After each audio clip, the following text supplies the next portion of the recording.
Love and sex. What is love? Ang love daw is a set of emotions and behaviors characterized by intimacy, passion, and commitment. It involves care, closeness, protectiveness, attraction, affection, and trust. Ang love daw can vary in intensity and can change over time. It is also associated with a range of positive emotions, including happiness, excitement, life satisfaction, and euphoria. Pero ang love din daw can also result in negative emotions such as jealousy and stress. History of love. From culture to culture and in different time periods, the concept of love has one thing in common: idealization of another. Love was considered to be a way for isolated individuals to achieve identity and meaning in a society that no longer provided meaning through fixed social structure, religion, or family relation. Stages of love. Last o pagnanasa. So ang last daw ay nagdi-describe as an intense craving for sexual contact. So ang last daw o pagnanasa, nangangahulugan itong pagkakaroon ng matinding pagkauhaw sa pakikipagtalik. Attraction o attraction. Ibig sabihin nito ay it is the period of time during which couples are infatuated and pursue a relationship. So the energy and attention is focused on one particular person. Attachment. So ibig sabihin nito, it is a long-term bond between partners. It is a feeling of security, comfort, and emotional union. So ibig sabihin nito ay ang matagal na pagsasama at pagkakaroon ng kaginhawaan at seguridad sa isa't isa. Sternberg's theory of love. Intimacy, commitment, and passion. In 1985, Robert Sternberg presented a theory that has piqued the interest of various people. A theory concretizing something that has baffled the minds and wrenched the hearts of many: love. He called it triangular theory of love, as it's best explained in the form of a triangle, but it's more commonly known as Sternberg's theory of love. There are three components of love: intimacy, passion, and commitment. According to the theory, intimacy is the feeling of attachment, closeness, and connectedness. Passion, on the other hand, is the fiery depth and intenseness you experience when you like someone, encompassing the drive connected to both romantic and sexual attraction. Commitment ties the other two together as it encompasses short-term and long-term decisions to remain with one another and plan for the future. According to Sternberg's theory of love, there are more several types of love. Non-love. It is merely the absence of all three components. This basically characterizes the majority of our personal relationships, which consist of simple casual interactions. It could apply to your acquaintances or to people who you are not particularly attached to. Friendship. Friendship exists when only intimacy is present. This is the set of feelings you experience without the intense passion or commitment of romance. It can, however, be a route for other forms of love to manifest from. Infatuated love. Infatuation occurs when passion is present and both intimacy and commitment is absent. Crushes fall under this category. Solely relationships are also included as they only bounded by carnal designs and nothing more. This is the common root of romantic love, as it's believed that intimacy develops over time. But if neither intimacy nor commitment develops, this type of love can fizzle over time. Empty love. An example of an empty love is an unhappy marriage where intimacy and the flames of passion for your partner is gone. As a strong love deteriorates into empty love, nothing is left but the contract of marriage itself. It's characterized by the absence of intimacy and passion, despite the presence of commitment. Arranged marriages, on the other hand, can start as empty loves but can develop into other forms of love over time. Romantic love. Romantic love is a combination of intimacy and passion. Relationships under this category not only involves physical bonds, but emotional bonds as well. This is one of the most common stepping stones to married life. However, it lacks commitment. This type of relationship is easier to dissolve, with no legal issues if you and your partner have had enough of it. Companionate love. It is characterized by a combination of intimacy and commitment, and the absence of passion. It is longer than friendship love because of the addition of commitment. It is observed in a long-term marriages where you don't necessarily need passion in order to stay in love with your partner because affection still remains. Companionate love can also be found among family members and close friends who have strong platonic friendships. Fatuous love.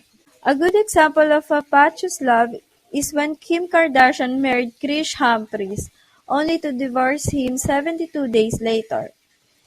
It is a whirlwind of romance we usually see on television. Fatuous love is the combination of commitment and passion without intimacy. Consummate love. Consummate love sits at the very center of the triangle, as it's said to be the perfect ideal type of love. All three components are present in this type of love, and it's the goal for people in relationships.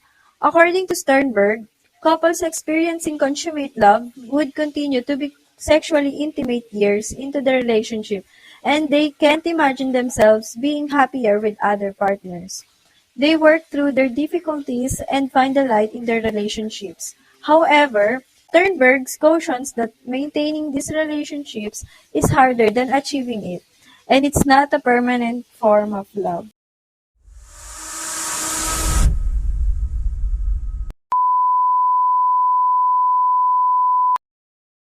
What is sex?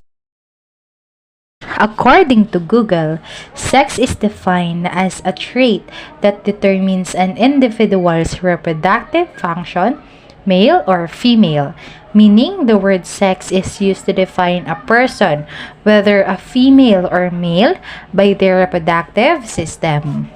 So we have here a thing called sexual self, where we can define the human sexuality as influenced by physical, psychological, spiritual, and cultural factors, where we can say that a person is attractive or we are attracted to a person and it is part of our human sexuality. Also, the sexual beings where people are being identified by their gender, their role, assignment, and perception in this world. Kung saan you are expressing your sexuality in what makes you feel beautiful. And also the risky sexual behavior that may lead to sexual diseases and unwanted consequences.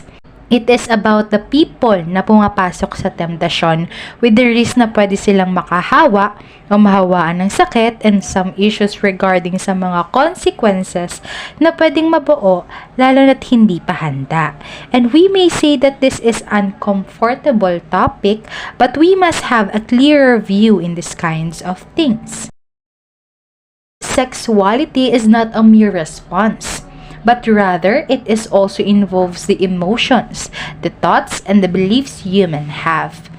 Human beings are faced with two forces, the sex instinct and the death instinct. Lastly, it states that the person's libido or sexual energy is located in an area of the body at different psychosexual stages. These areas of pleasures are called erogenous zones. It includes the mouth, the anus, and the genitals. History of sex. Ancient Greek and Roman society was male-oriented and women were seen as possession. Women are forbidden to own property and had no legal and political rights. They are not allowed to read and write. The only function was to bear children. Middle Ages. Sex is strong influence of the church. The church decreed that all sexual acts that do not lead to procreation were considered evil. Women were labeled as either a temptress or women of virtue. Protestant Reformation. The Protestantism believed that sexuality is a natural part of life and that priests should be able to marry and have families. Also, the sexual intimacy was to strengthen the physical and emotional bond between husband and wives and not just for procreation.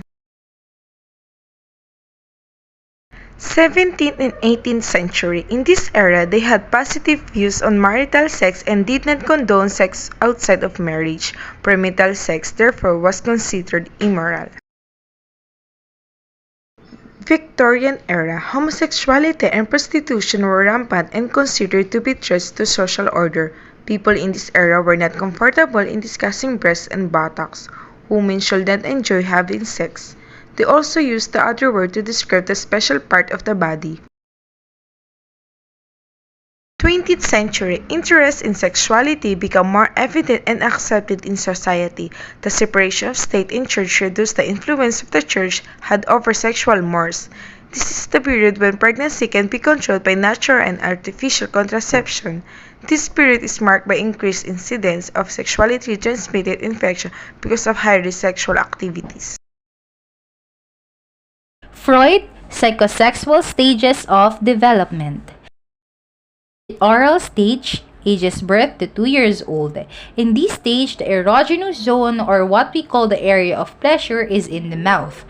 Where in this stage, the infant's or the baby's primary source is through their mouth, kung saan ang purpose ng kaligayahan nila ay yung milk mula sa breastfeeding o yung sa pagkain. Kaya nagkakaroon ng oral stimulation, possible future problems in oral fixation, causing negative oral behavior such as drinking and smoking. Anal stage, ages 15 months to 3 years old. And the erogenous zone is in the bowel and bladder control.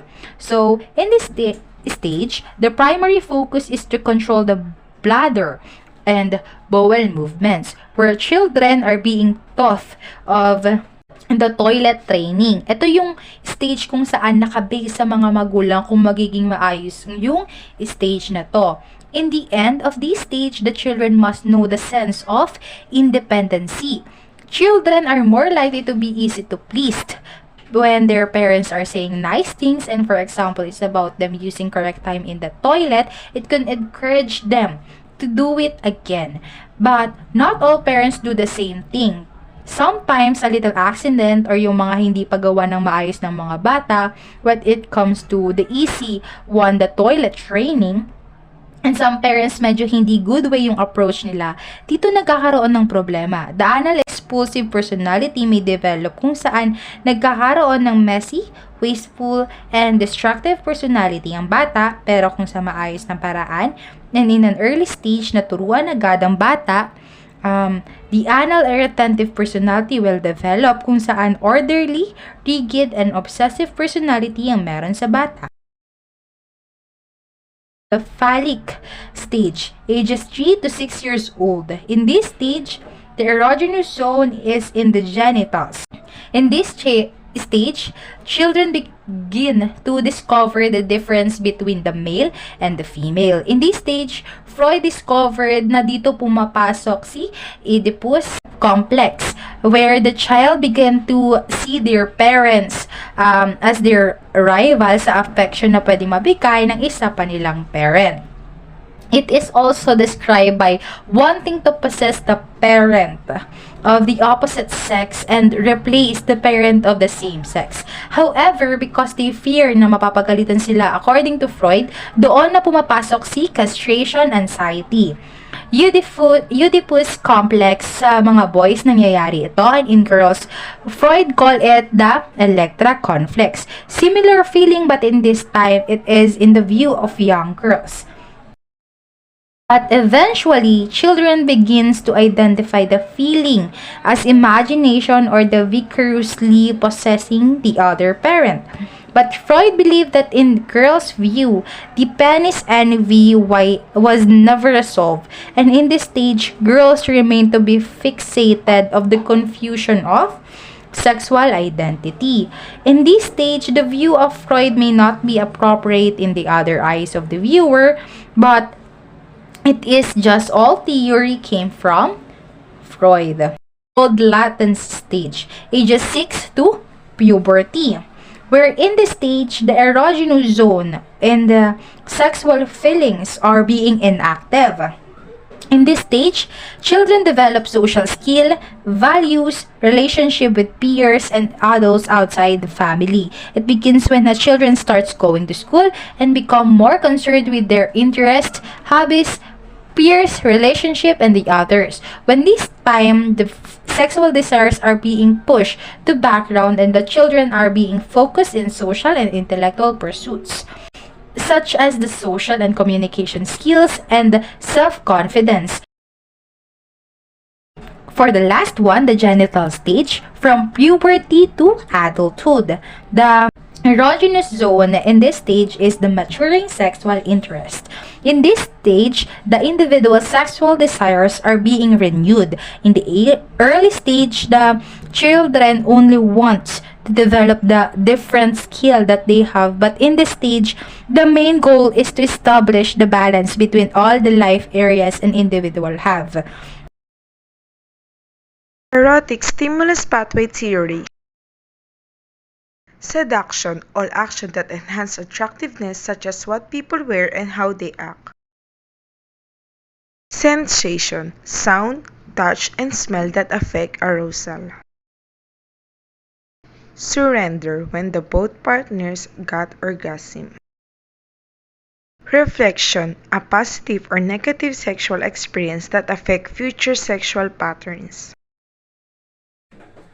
Some question and answer that you need to know.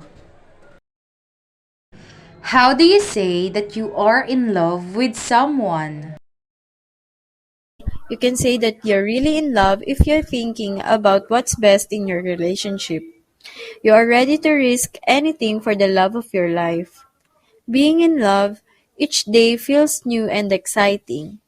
You are willing to learn and grow with the love of your life. Do you think that sex is important in love, and why? Some people may say that love is not the right reason to have sex with someone, and I am one of those person who think the same way.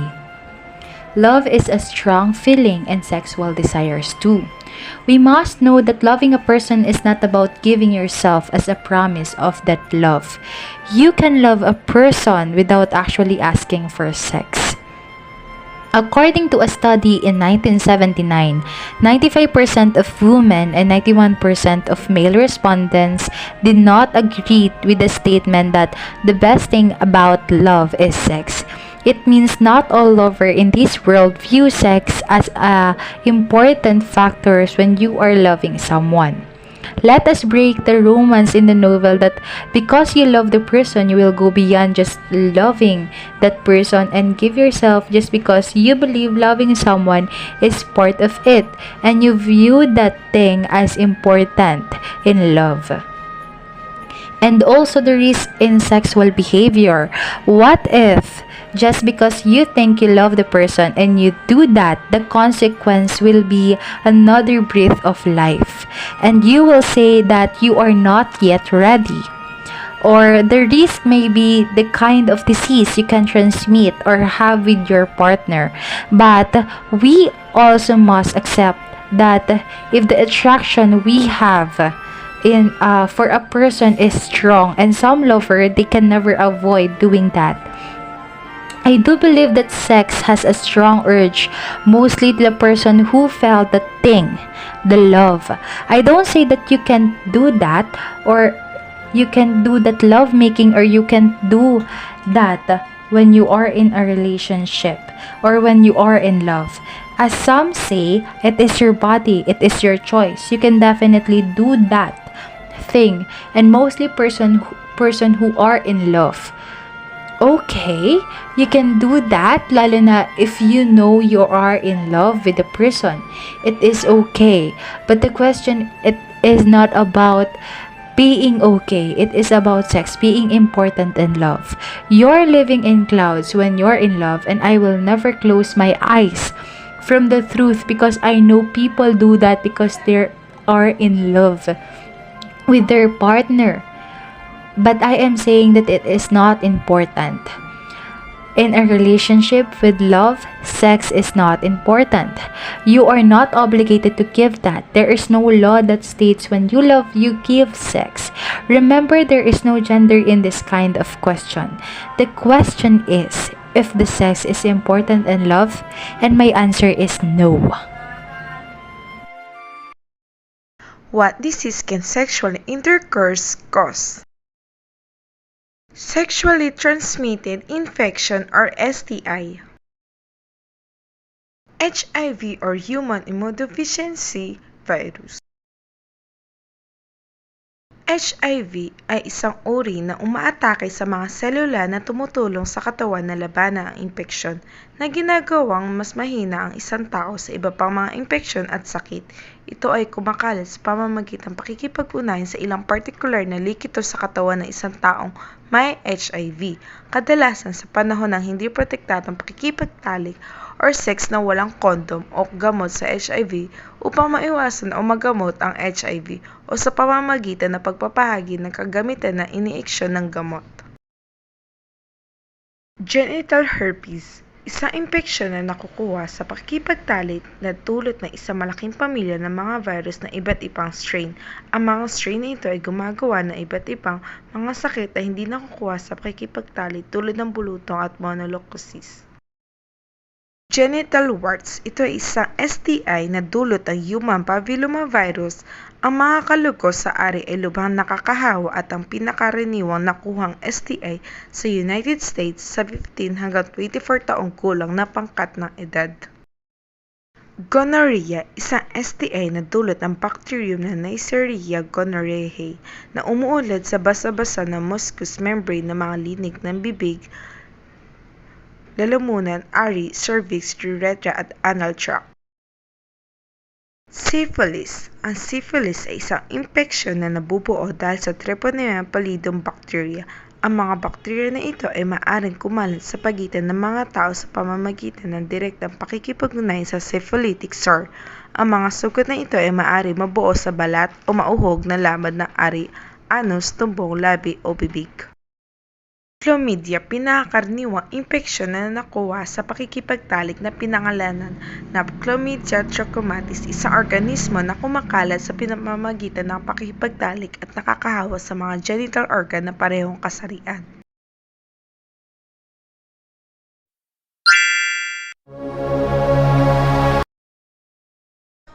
How can diseases cause STIs be prevented? Ugaliing gumamit ng proteksyon kung magtatalik. Pangalawa, gumamit ng kondom kung makikipagtalik. Ang kondom ng babae at lalaki ay dapat mapangalagaan ka sa STIs pati HIV. Mapapangalagaan ang kalusugan ng iyong kapareha. Makakatulong sa pag-iwas sa hindi inaasahang pagbubuntis kung ang iyong kapareha ay hindi gumamit ng kondom. Gumamit ng diaphragm para mapangalagaan laban sa impeksyon na sanhi ng STIs, lalo na sa gonorrhea at chlamydia. Pang-apat, maghugas pagkatapos makipagtalik. Pang-5, umihi pagkatapos makipagtalik. Pang-6, huwag magdutsa o gumamit ng mga dahon o pulbos para tuyuin ng ari. Ang pagdutsa at paghugas ng ari gamit ang sabon ay tinatanggal ang natural na pagkabasa ng ari ng babae na kailangan para sa kalusugan nito. Kapag ang ari ng babae ay tuyot, ito ay naiirita sa pagtatalik na malamang magiging sanhi ng pagkahawa ng HIV at ibang uri ng infeksyon ng STIs. Pang-7, ikaw at ang iyong kapareha ay maaaring mag-oral sex o ibang uri ng sexual na paraan sa halip na pagtatalik. At panghuli, Huwag makikipagtalik kung ikaw o ang iyong kapareha ay kinikitaan ng palatandaan ng STIs o sexually transmitted infection.